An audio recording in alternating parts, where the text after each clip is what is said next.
So this is just going to be an overview about regarding where the graphs of these functions come from, and hopefully it'll be pretty quick.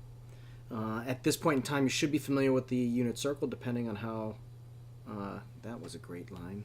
Depending on how it was presented to you, if you're one of mine, then it was presented initially.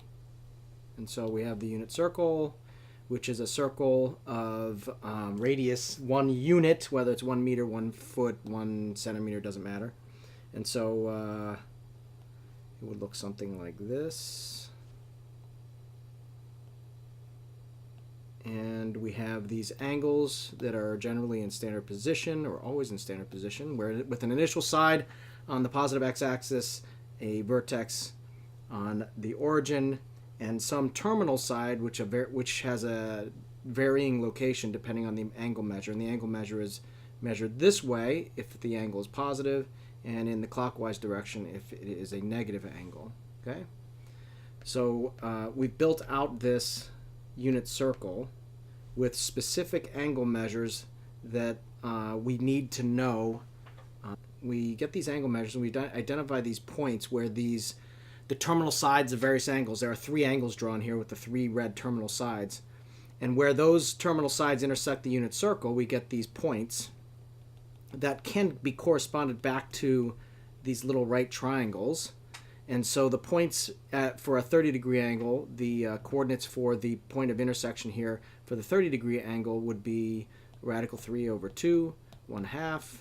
And for this guy, it would be radical 2 over 2, radical 2 over 2.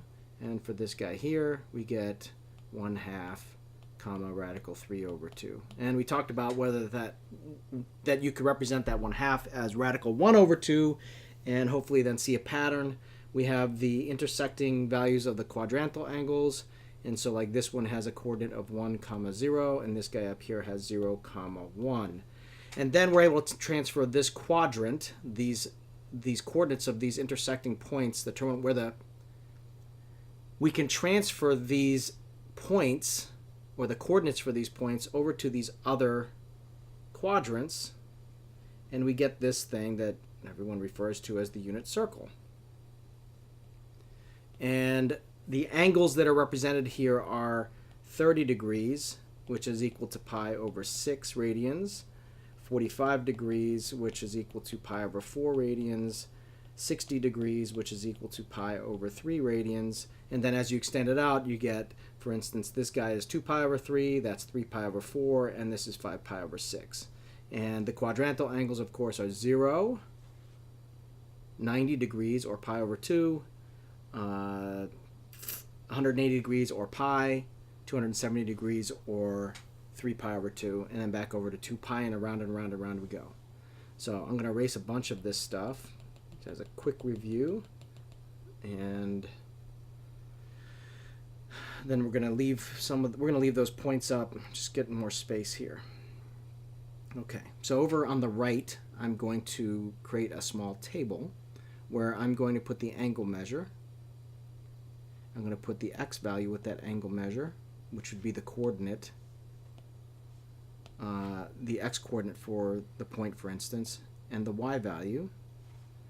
And so if I look at the 30-degree angle, or pi over 6, and from here on out I'm going to write the angle measures in radians. X has a value of radical 3 over 2, and y has a value of 1/2.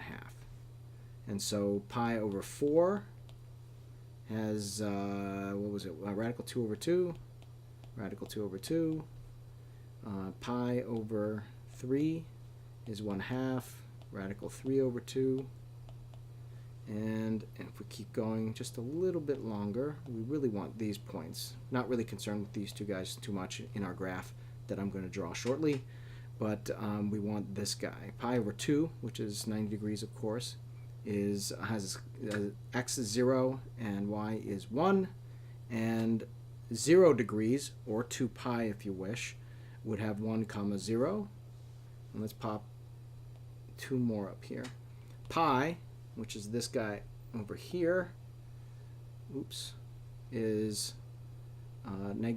pi, which is negative 1 comma 0, and 3 pi over 2, which is this guy, is 0, negative 1.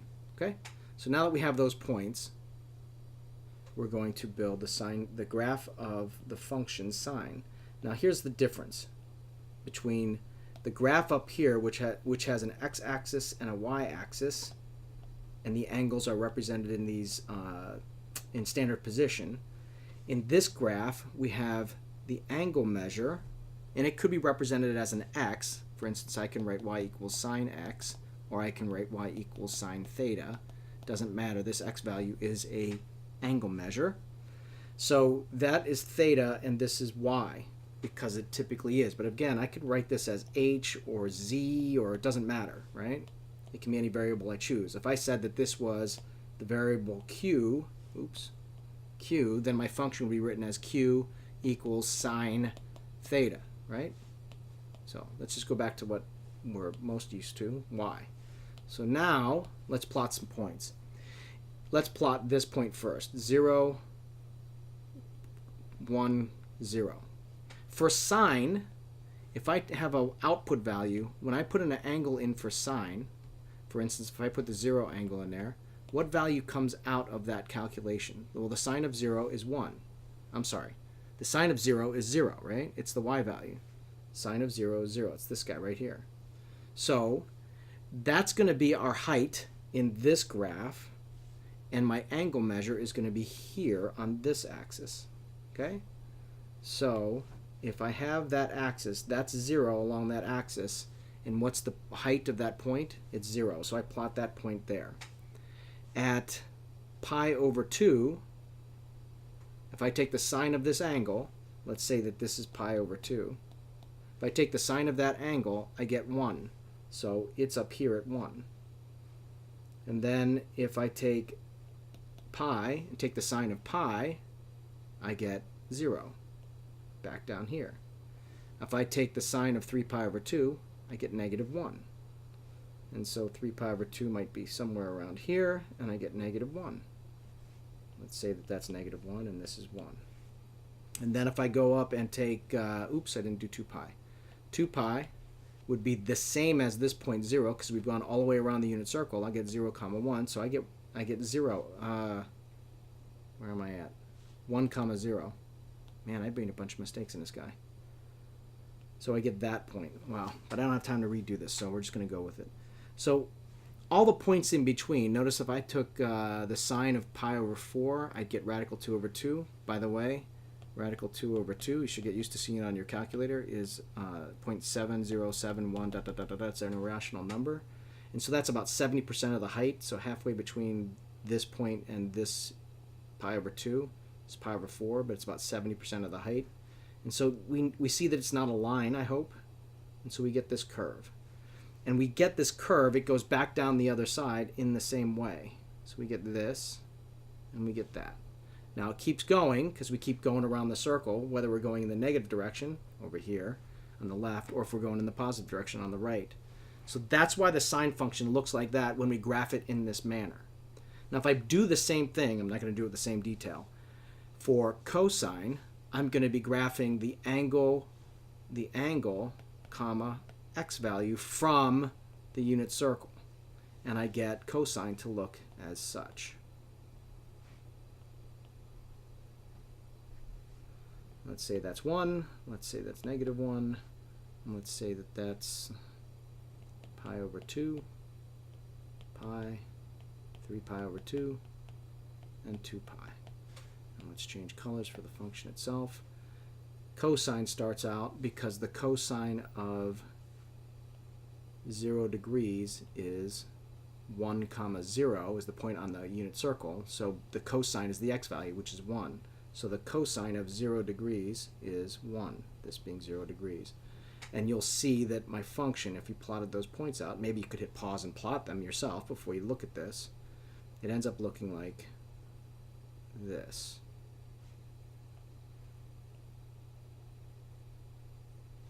And it keeps going, of course. It actually turns down again.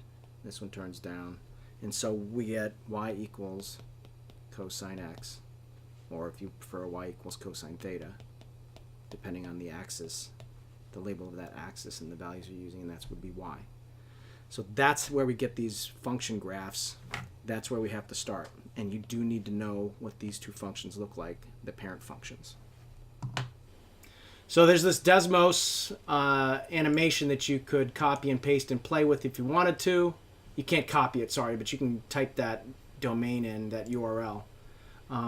What the guy's doing is here, he's going to start over right now, so I want to start this animation. Boom. This is the first time around, so that's 0 degrees right here. The sine of 0 degrees is 0, and this circle represents for the first time he goes around, and it gets to 2 pi. This circle represents the second time around. If you note, when I do it, I do that little spiral, okay? When he gets to here, he's going to start over again when he hits 4 pi. And so sine is graphing out exactly like I showed you. Sine of pi is 0. The sine of pi over 2 is -1. Sine of 2 pi is 0 again, and then we start over. A point to be made is it takes a length of 2 pi along this x-axis or theta axis. It takes a distance of 2 pi, and then the function starts repeating again. And then when it hits 4 pi, it repeats again. So every 2 pi, this function is exactly the same, or it's repeated. That tells us, by the definition of the word period, that the period of this function is 2 pi. It takes a distance of 2 pi along the x-axis for it to repeat. Cosine also, the parent function y equals cosine x, has a period of 2 pi, but it is shifted to the left pi over 2, or 90 degrees. Pi over 2 radians, or 90 degrees to the left of sine. So they are the same function, except they are out of phase by 90 degrees. Or out of phase by pi over 2 radians. And you can see that when I graph them at the same time. This peak is 90 degrees away from this peak. This peak is 90 degrees away from that peak. This 0 is 90 degrees to the left of that 0. I'm sorry. Well, this 0 is 90 degrees to the left of that 0, because this is the downward. They go together. This trough is 90 degrees to the left of this trough. Okay? So go ahead and play with these. There are some sliders here. Oh, he's just hiding all that stuff. Okay? So this is a pretty decent animation. It has both of them on here. Just wanted to add that to the end of the video. Thanks. Bye.